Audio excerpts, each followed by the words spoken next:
Good afternoon, Oviedo. I'm Tyler Wampole. Today is Wednesday, September 9th. We're halfway through the week, and we're almost halfway through the quarter. Progress reports come out next week, so hang in there. We're going to take a look back at this week's question on Twitter and on Instagram with hashtag TellOHS.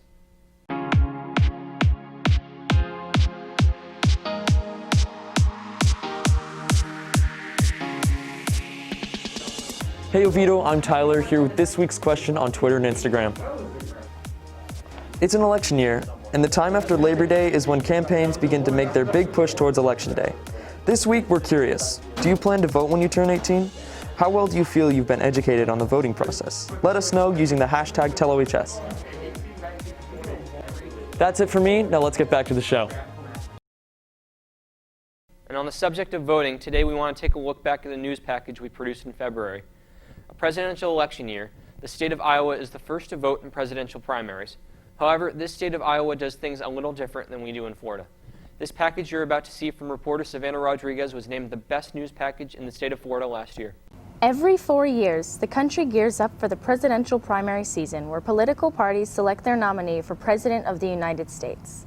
And Seminole County has its role to play. The logistics, it's quite a bit. And it's actually what we're doing as we speak right now. We are getting ready for the presidential preference election. But tonight, the state of Iowa will be the first state to cast votes in what's called a caucus, a process which can be very different from the primary conducted here in Florida. They go to a central meeting room, and then they start to farm out to different places to see who they're going to vote for. And then they go around and count, and if they don't get enough votes, then they have to leave that area and go back to the main room or go vote for somebody else. During a primary, you vote with a ballot. But during a caucus, you vote with your feet.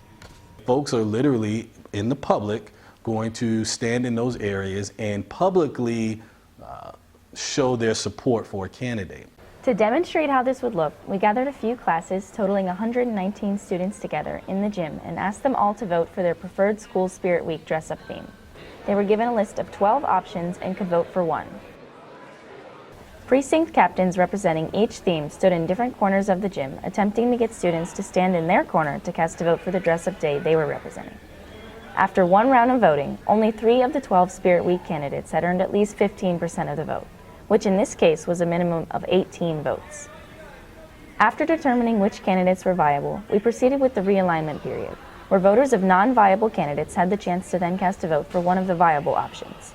After the realignment, the tally was gender swap with 48 votes, Patriotic or USA Day with 31 votes, and Pajama Day with 24 votes. 16 people in attendance abstained from voting after realignment. Primary is a more private way of voting, whereas a caucus on the Democratic side in Iowa will be a public show of support. But having to get out in public isn't as easy to do for some voters.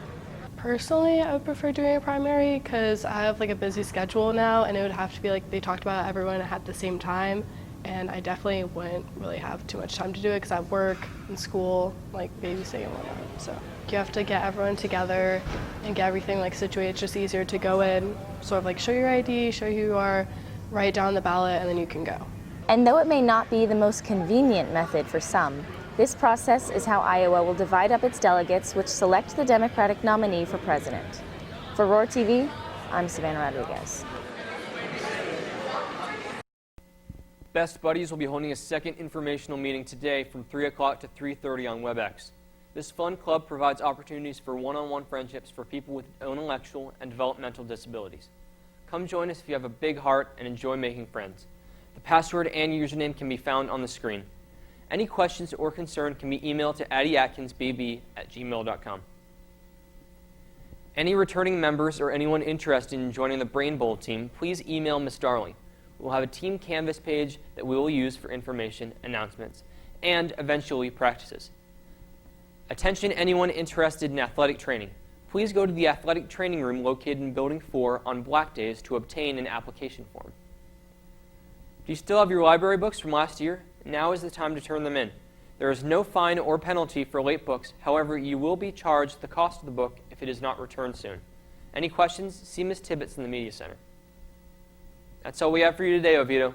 We want to remind you to consider following the Oviedo Block Days account on Instagram and Twitter for a daily early morning reminder of which block day it is, as we know mornings can be tough on the memory. Have a great day, and we'll see you back here tomorrow.